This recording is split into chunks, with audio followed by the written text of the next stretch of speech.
oral questions. Question orale, the Honourable Leader of the Opposition. Accusations that the Prime Minister used the Nova Scotia mass shooting to advance his political agenda are extremely troubling. We believe Superintendent Darren Campbell when he says that Commissioner Leckie pressured the RCMP to reveal certain information. We also believe that it's possible the Commissioner was pressured by the PMO and Public Safety Minister's office. These Liberals have a pattern of interfering in investigations to advance their political agenda, just like we saw in SNC-Lavalin. Will the government commit today to a full and open and transparent investigation to get to the bottom of this? Honourable Minister, Emergency Preparedness. Thank you, Mr. Speaker. The independence of law enforcement operations is a key principle of our democracy, and it's one that our government deeply respects and one that I have always defended. At no point, Mr. Speaker, did our government pressure or interfere in the operational decisions of the RCMP. And I would take the opportunity, Mr. Speaker, to direct the members to the Commissioner's statement from yesterday, in which he makes it very clear that there was no interference. The Honourable Leader of the Opposition. Mr. Speaker, somebody is not telling the truth, and it is not Superintendent Darren Campbell. Mr. Speaker, he did not just experience this differently. We know the Liberals have a track record of interfering in investigations when it's to their advantage, and when they're caught, they deny, then they deflect, and then they blame. It's sickening to think that they're using the worst mass shooting in Canadian history for political gain, but it is very possible. We need to get to the truth on this, Mr. Speaker. Again, I'm going to ask the Minister, I'm going to ask the government, will they commit to a full and an open investigation? The Honourable Minister. Mr. Speaker, I'm happy to share with the members opposite the truth. And in fact, yesterday, the Commissioner of the RCMP released a statement in which she said, and I quote, it is important to note that the sharing of information and briefings with the Minister of Public Safety are necessary, particularly during a mass shooting on Canadian soil. This is standard procedure and does not impact the integrity of ongoing investigations or interfere with the independence of the RCMP. And she concludes, and this is important, Mr. Speaker, I take the principle of police independence extremely seriously, and it has been and will continue to be fully respected in all interactions. Honourable Leader of the Opposition. Deny, deflect, and blame, Mr. Speaker. Inflation, Mr. Speaker, has hit a 40-year high, and Canadians are worse off than they ever could have imagined. 7.7% inflation, and it's Canadians who are suffering.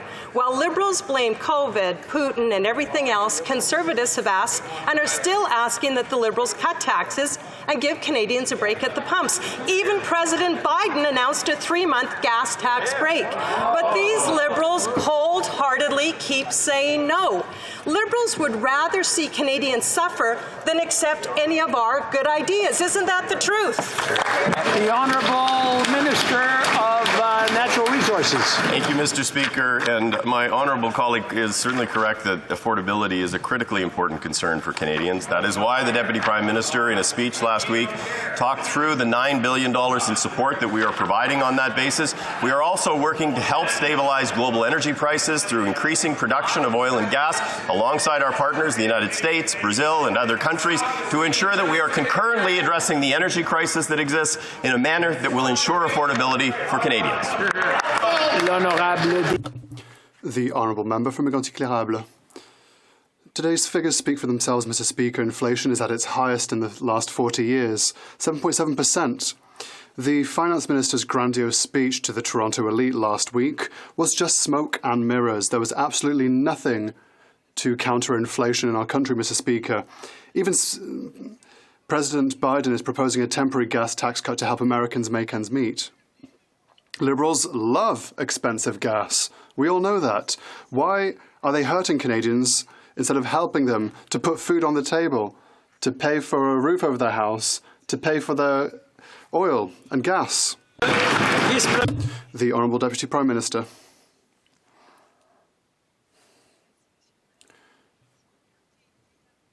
Thank you, Mr. Speaker.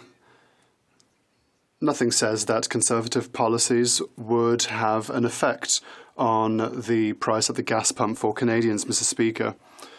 What is certain is that we went all the way to the Supreme Court to defend our price on pollution, and the court sided with us. What is for sure is that Conservatives are out of ideas and that they do not know how to manage this economy. They don't know how to help Canadians. We know how to help Canadians so they can fight the increase of the cost of living. The Honourable Member for Mégantic-L'Érable. Mr. Speaker, it is clear that it is not just the cost of living that is suffering from inflation. Liberal incompetence is also on the rise. Incuriosity, laxity, crisis, lack of compassion. These are not my words. Those are the words of Canadians waiting for their passports for hours. They're waiting hours and days for a basic document. The minister admitted this morning that she knew months ago that the crisis was coming. Her solution comes today. We're going to change the waiting line to get a number, to get an appointment. So we wait in line in order to wait in line in order to wait in line to get a passport. Where's the logic in that? When will they finally work for Canadians, Mr. Speaker? The Honourable Minister for Families. Mr. Speaker, the situation in Montreal is truly unacceptable, and that is the reason for which today we have changed the situation to make sure that those travelling in the next 24 hours receive their passport in time. For those who are travelling in over 48 hours, we have another strategy for them. Mr. Speaker, executives are there to work with people and talk to people in the waiting lines, because what they are experiencing is unacceptable, and we will make sure that they are served as good as possible. The Honourable Member for Belleuil-Chambly.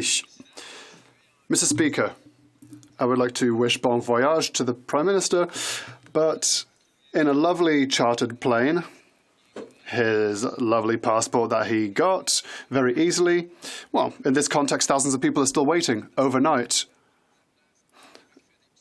They could have people skip their place in the line. Police have been chasing away media, and now they are being numbered like cattle. That is not a solution. It's just more chaos. It's worse. It doesn't work. Mr. Speaker, now that nothing works, what is the government doing for these people? The Honest Minister for Families. Mr. Speaker, the situation in Montreal is truly unacceptable, and it is different to what is happening elsewhere in our country.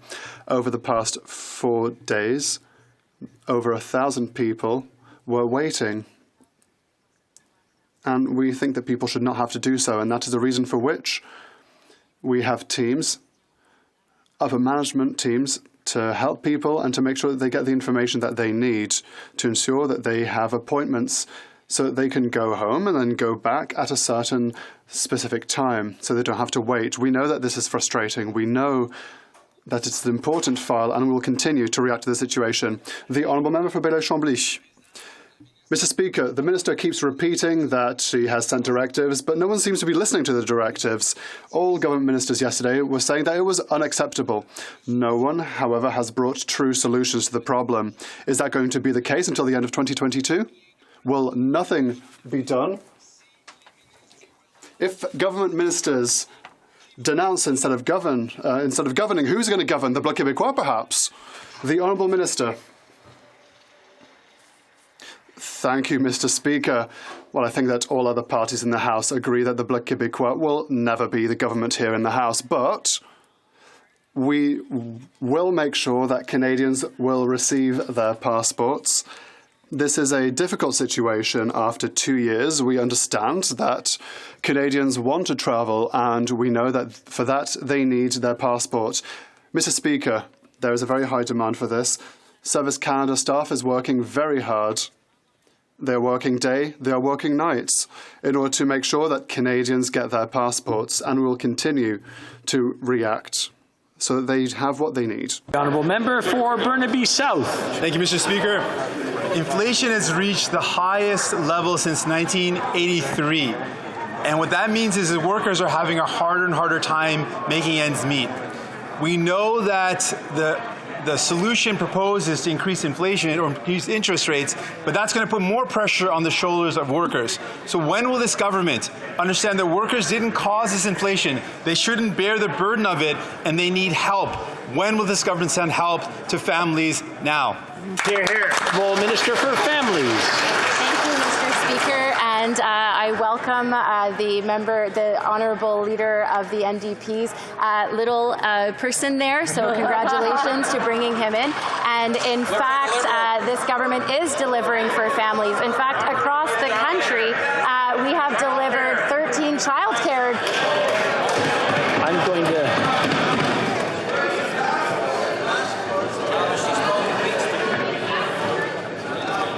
I'm sure the Honourable Minister appreciates being cheered on, but it prevents us from hearing the answer. The Honourable Minister, from the top, please. Mr. Speaker, well, I just wanted to congratulate the Honourable Leader of the NDP for bringing his little person in here. It's wonderful to see, children here as well. But I'm so thrilled to hear the members opposite be so excited about childcare, because guess what, Mr. Speaker? There are 13 agreements right across the country that are helping families today. In fact, in many of those provinces, families are already receiving 50% off registered childcare fees, which in some provinces is between $2,000 and $4,000 additional dollars each year in their pockets. That's helping working Canadians, that's helping families, and that's helping our children. Thank you, Mr. Speaker. Honourable Member for Burnaby South. Le taux de l'inflation et Inflation is at its worst since 1983. This means that families find it very hard to make ends meet. If the only solution to rectify inflation is to increase interest rates, this will put even more pressure on the shoulders of families. A plan to reduce inflation has to help workers. When will this government finally deliver assistance to families? The Honourable Minister. Mr. Speaker, well, I have great news for the Honourable Leader of the NDP. We are delivering right now in 13 provinces and territories from coast to coast to coast.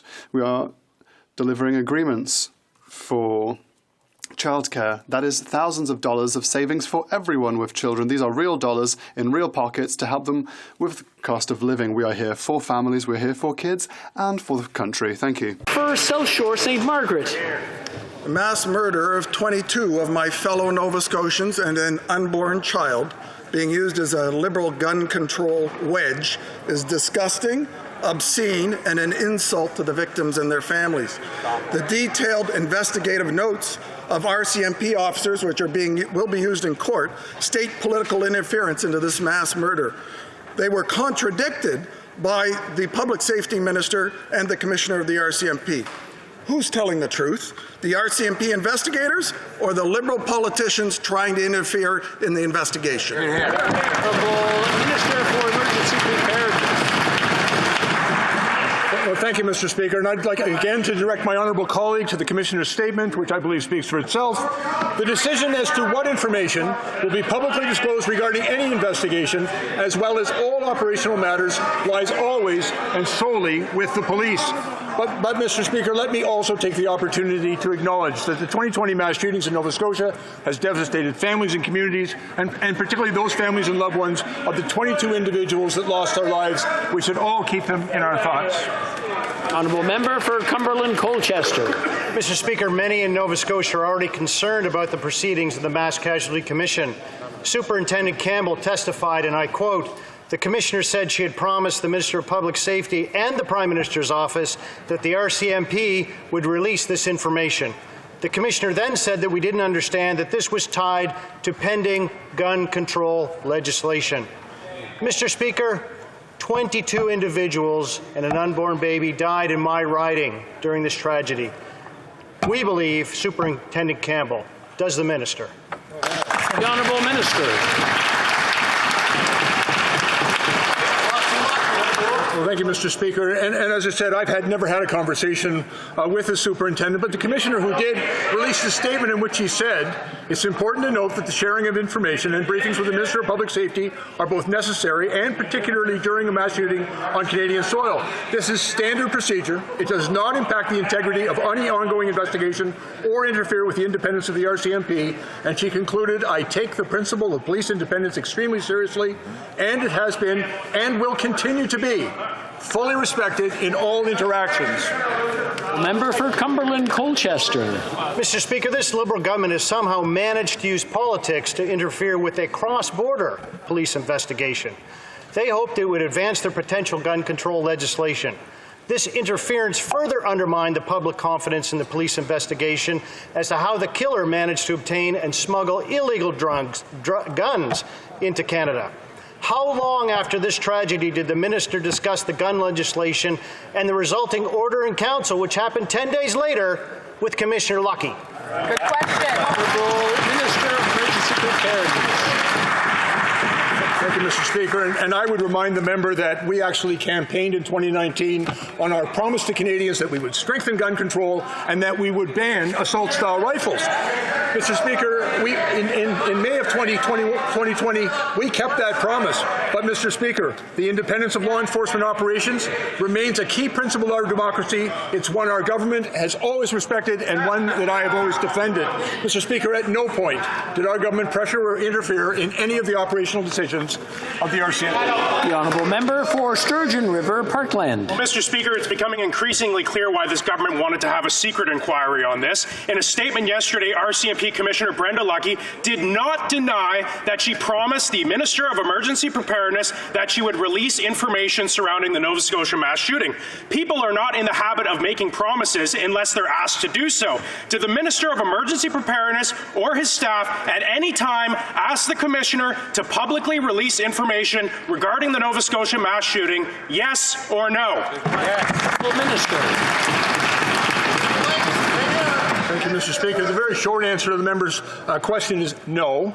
And finally, I would point out again to the Commissioner's statement in which she said, I take the principle of police independence extremely seriously, and it has been and will continue to be fully respected in all interactions. Mr. Speaker, that's the facts. The honourable member for Red Deer Lacombe. Mr. Speaker, the Prime Minister has gone from inappropriately interfering with prosecutions to interfering with police investigations. To this Prime Minister, the murder of 22 people isn't tragedy, but political opportunity. Superintendent Campbell made it clear. The Commissioner said she had promised the Minister of Public Safety and the Prime Minister's office that the RCMP would release this information. The Commissioner then said that we didn't understand and that this was tied to pending gun control legislation.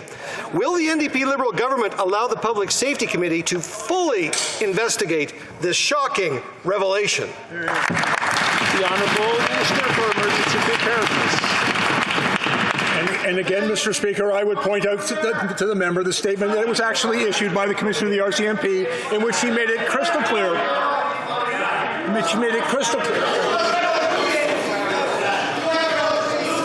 Order. Order.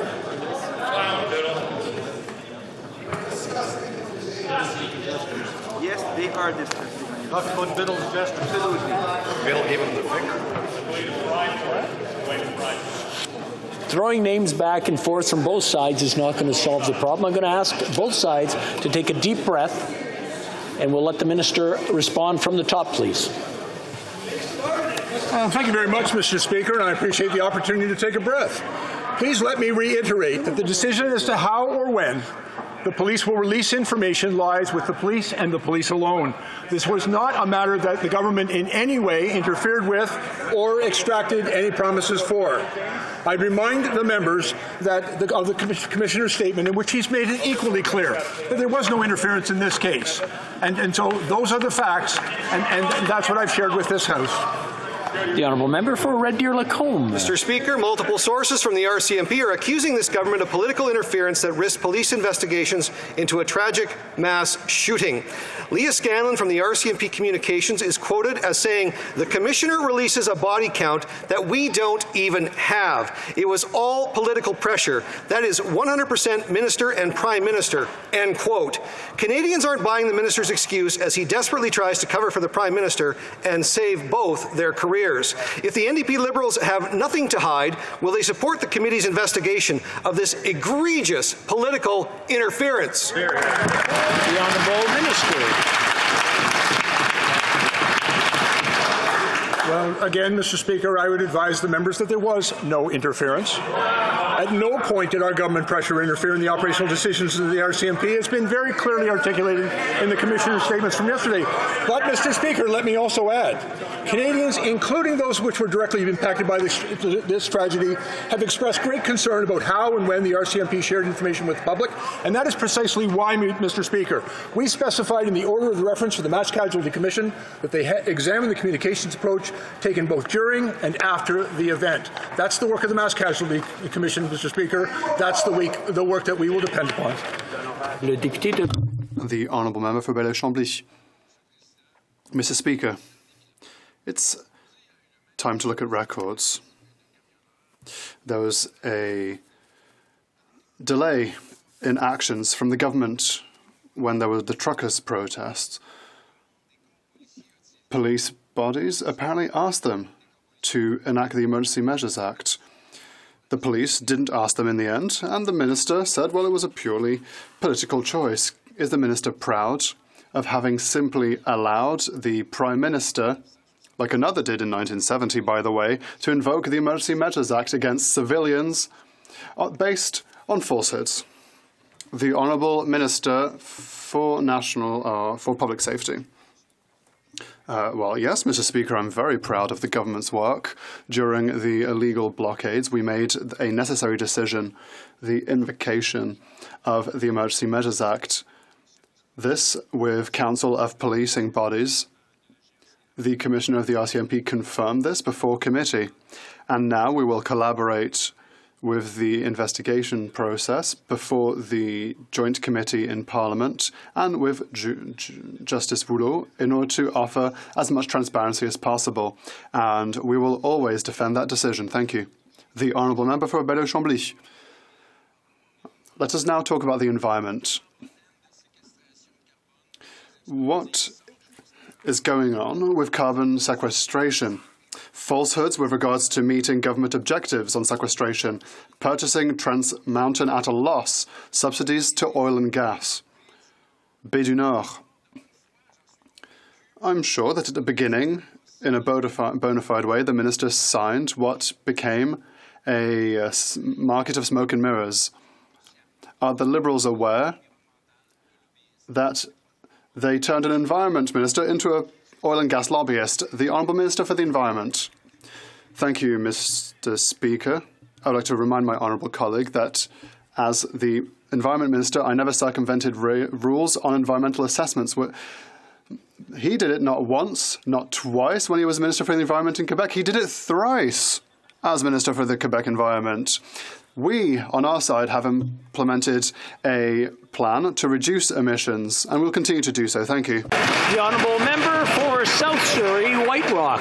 Mr. Speaker, Canadians are shocked by evidence in the Nova Scotia mass shooting inquiry showing RCMP Commissioner Brenda Lucki made a promise to the then Public Safety Minister and PMO to leverage the mass murders to get gun control laws passed. The most outrageous attempt to politicize the RCMP in Canadian history. Another woman leader forced to compromise principles for political expediency. We are calling for committee to investigate this political interference. Will the Prime Minister cooperate with this committee investigation? The Honourable Minister for Emergency Preparedness. And of course, Mr. Speaker, of course, there was no promise. But I will again take the members back to the Commissioner's statement because I think it speaks for itself, in which he said, it's important to note that the sharing of information and briefings with the Minister of Public Safety are necessary, particularly during a mass shooting on Canadian soil. This is standard procedure. It does not impact the integrity of ongoing investigations or interfere with the independence of the RCMP. The Commissioner concludes, I take the principle of police independence extremely seriously, and it has been and will continue to be fully respected in all interactions. Those are the facts, Mr. Speaker. The Honourable Member for South Surrey, White Rock. Mr. Speaker, this minister doesn't need a breath, he needs ethics. 22 people were brutally murdered murdered in Nova Scotia, including an RCMP officer and a pregnant mother, by a gunman with illegal firearms. What did the Prime Minister do? Coerce the RCMP Commissioner to use those innocents' deaths to support a political agenda. Canadians now know they pressured the Commissioner to subvert an active investigation into mass murder. Canadians believe Superintendent Campbell. Shame on this government. Why did they politically influence and jeopardize a mass murder investigation? Good question. The Honourable Minister. Mr. Speaker, with respect to this suggestion and the question about my ethics, I'll just consider the source and ignore the comment. Mr. Speaker, I'm just going to cut that off for a second. No, wait. On both sides, please do not throw out insults. That's all I'm asking. And I've heard it from both sides, so I'm asking both sides to calm it down. If you throw one out, you deserve it back. I'm sorry. So that's enough from both sides. And if somebody says, again, they did it first, I feel like I'm in a kindergarten yard here. The Honourable Member for Charlesbourg, Haute-Saint-Charles. Mr. Speaker, how low can a government go to go so far as to use mass murder for political purposes? Lee Scanlan, spokesperson for the RCMP, said, and I quote, "The Minister, all these people, the Prime Minister, they were pushing what we could and couldn't say. It was political pressure. This government is totally immoral."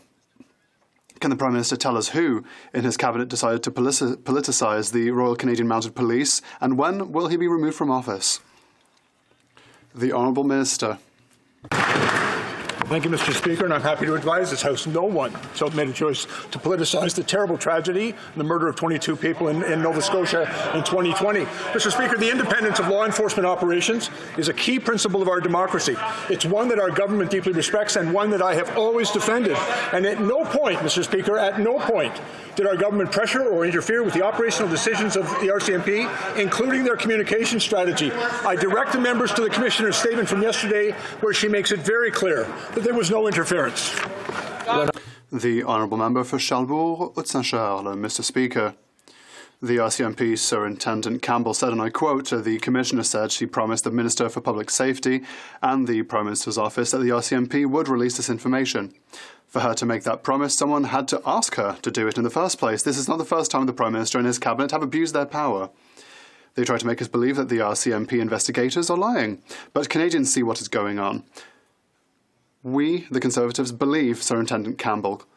Does the Prime Minister believe him? Believe her?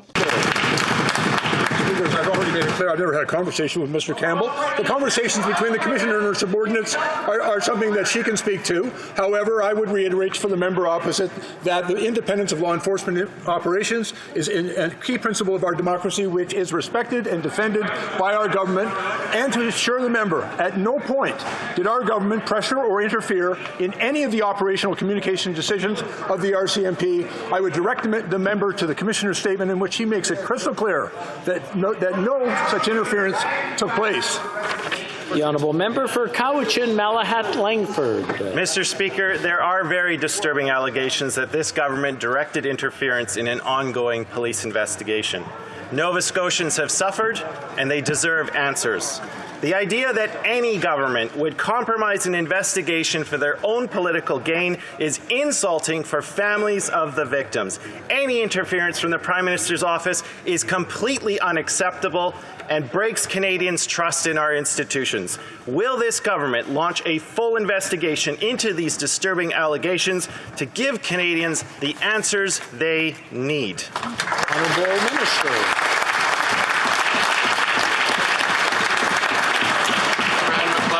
And, Mr. Speaker, I will have to repeat once again that there was no interference. We did not place any pressure upon the RCMP for any reason. Mr. Speaker, several months before, we had made a promise to Canadians that we would ban assault-style rifles, and, Mr. Speaker, we kept that promise. But this terrible tragedy in Nova Scotia had nothing to do, was certainly not to be used, but, Mr. Speaker, we know that these weapons used in mass shootings are used for the purposes of killing as many people as possible. And, Mr. Speaker, we were highly resolved to act.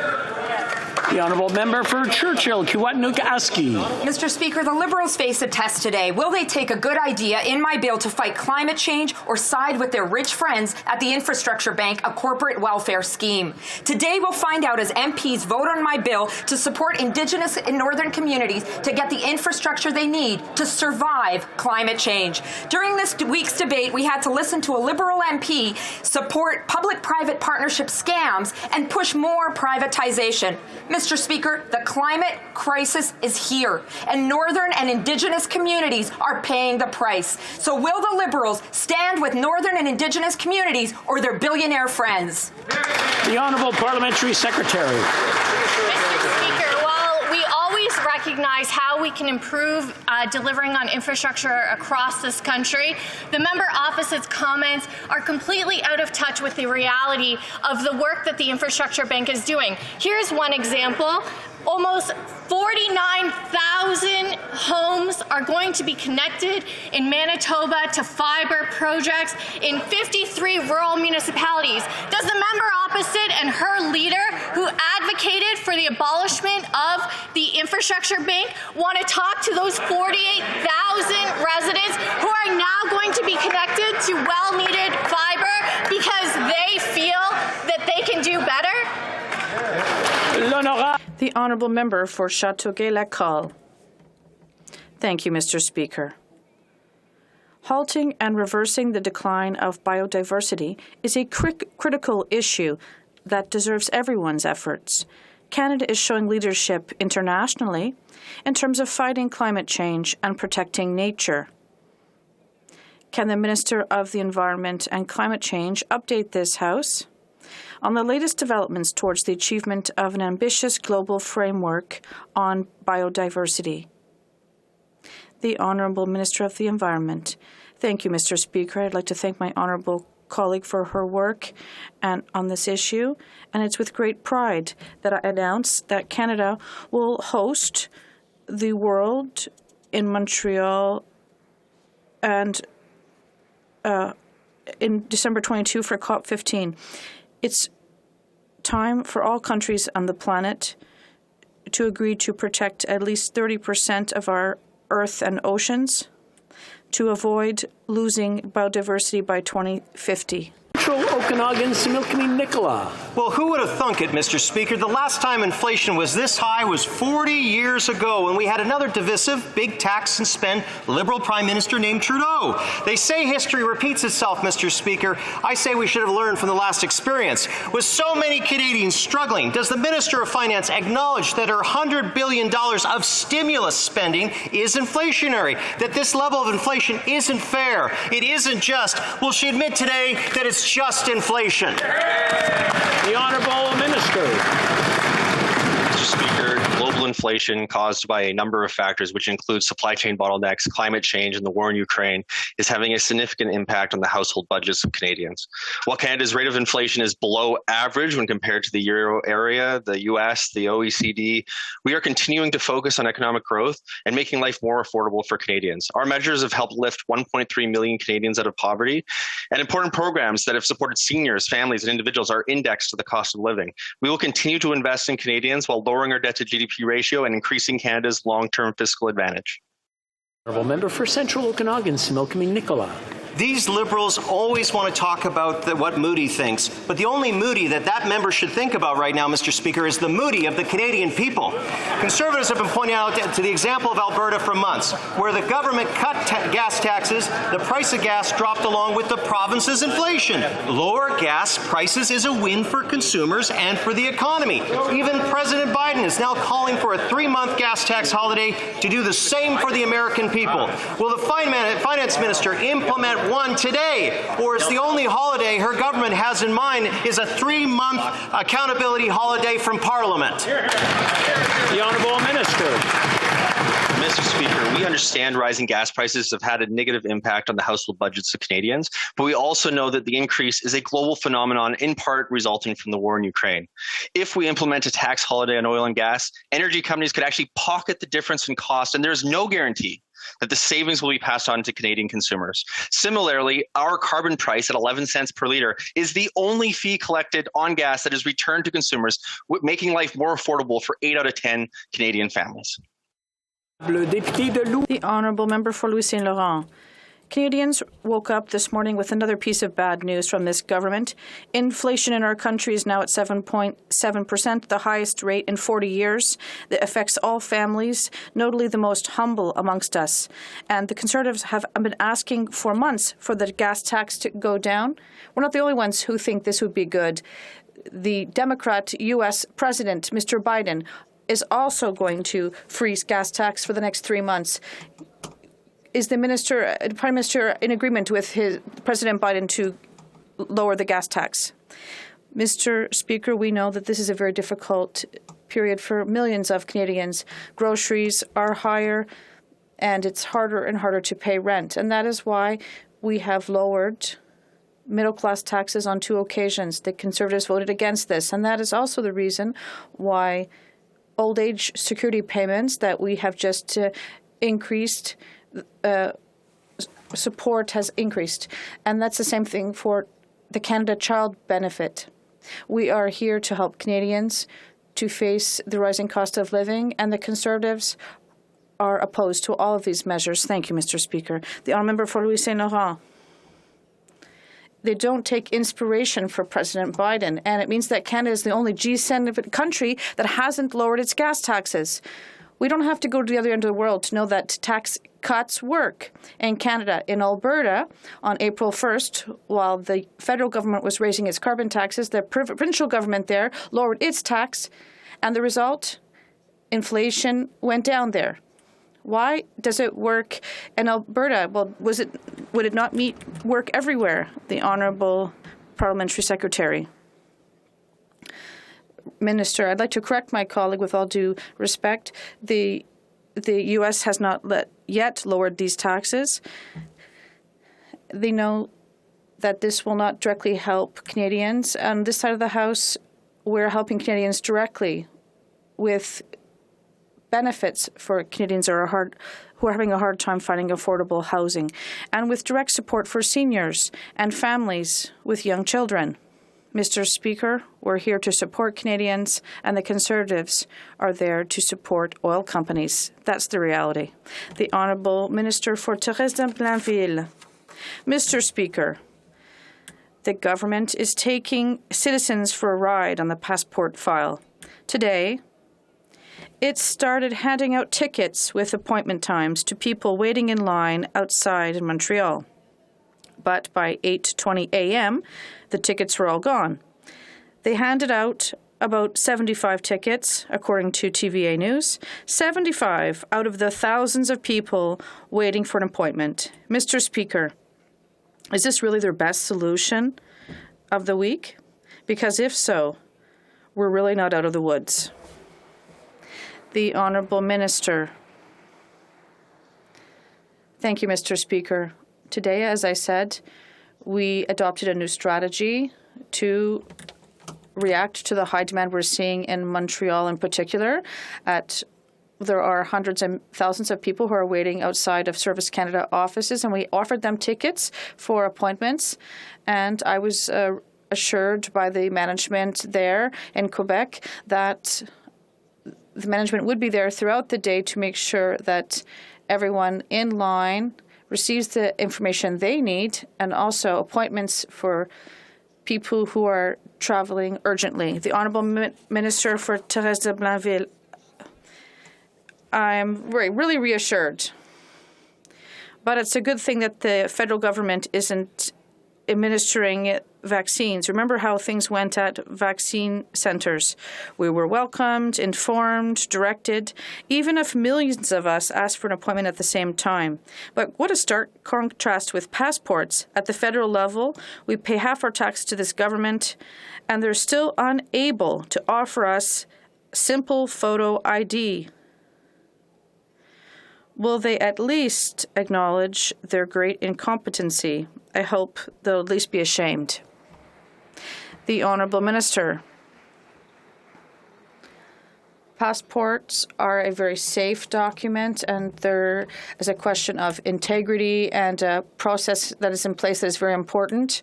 It represents Canadian citizenship. We have to ensure that the integrity of the process is intact. Also, we received roughly 85% of applications that are first-time applications. So it's even more complex than a simple renewal, but we are still here. We've hired more staff, and we will be there for Canadians. Thank you. For Halliburton, Kawartha Lakes Brock.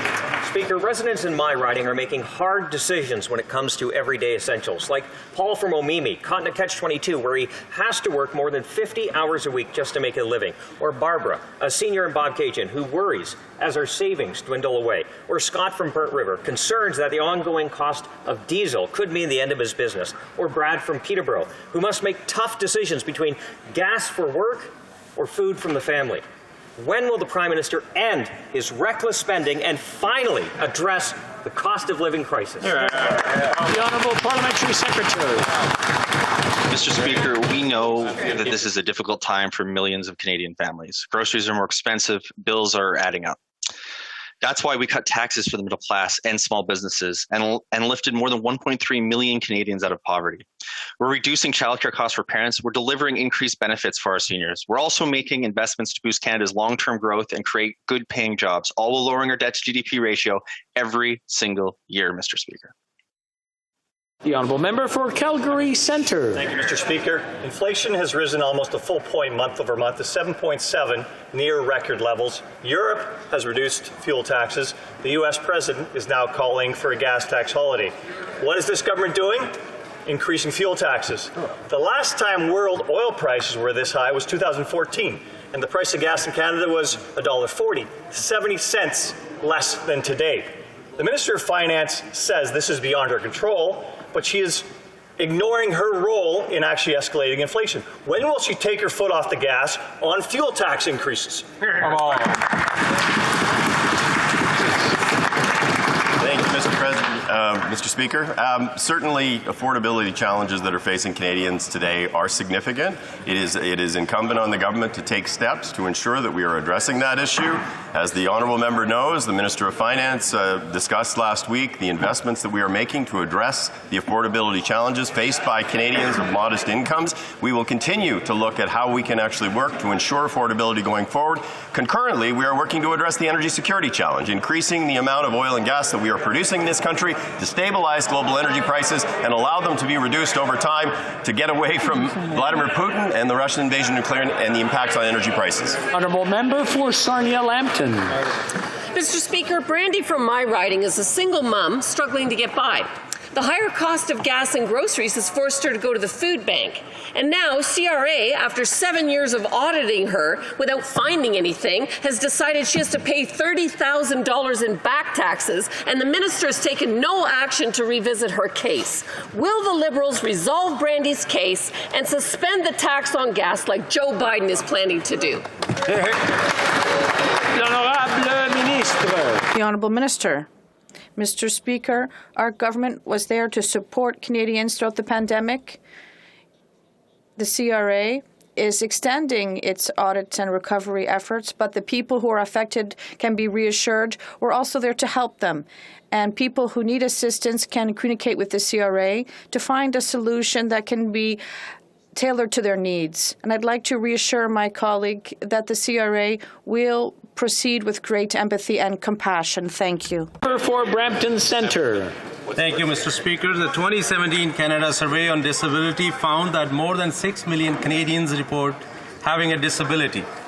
We need to create a Canada that is inclusive from the start. That's why today, the Minister of Employment, Workforce Development and Disability Inclusion announced that new funding for licensed early learning and childcare centres.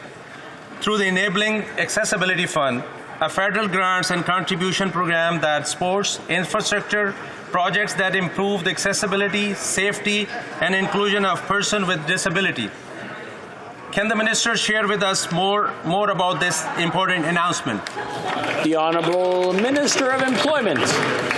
Mr. Speaker, this morning I was pleased to join my honourable colleagues, the Minister of Family, Children and Social Development, President of the Treasury Board, to announce that as part of our government's commitment to building a barrier-free Canada, we are investing $12.5 million in funding for 225 early learning and childcare centres across Canada. Through the Accessibility Fund, childcare centres will receive specialised equipment so children with disabilities can thrive in a safe environment that respects their needs. We're proud to invest in these organizations. The Honourable Member for Peace River Westlock. Mr. Speaker, thanks to the Harper Conservatives, the Liberal government has an important tool to protect kids abroad from sexual exploitation. The Liberals can refuse passports to Canadians who are likely to travel abroad to exploit children. But the Liberals aren't doing this. Since they've come to power, they've only revoked 13 passports from child predators and refused 8.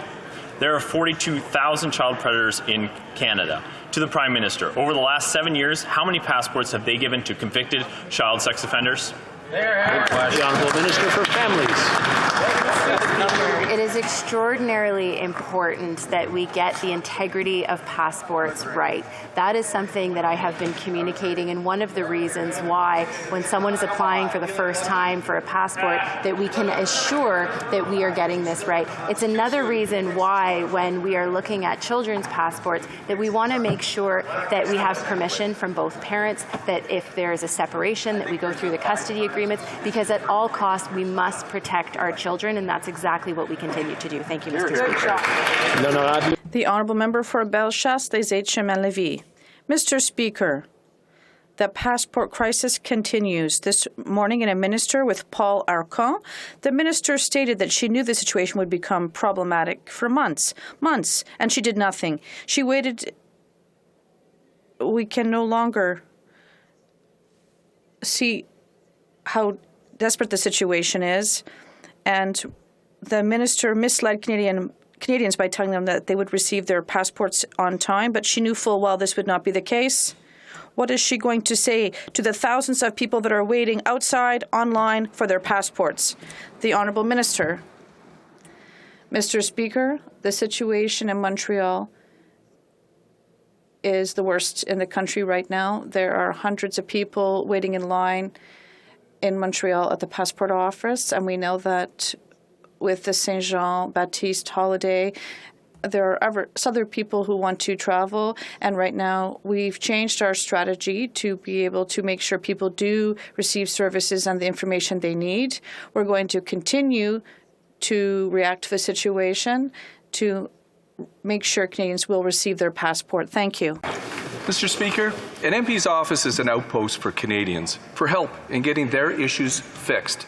And boy, with this incompetent Liberal government, the people of Oshawa need a lot of assistance. Passports, airports, immigration, public safety, foreign affairs, CERB, it goes on and on. Our office is working around the clock fixing these Liberal failures. When will the Liberals stop downloading their screw-ups onto constituency offices, take responsibility for their chaos, get back to work, and fix their mess? The Honourable Minister. Mr. Speaker, first of all, I want to clarify something because the members opposite keep saying that public servants need to get back to work. Mr. Speaker, public servants at Service Canada have been in offices for months. They have been working around the clock.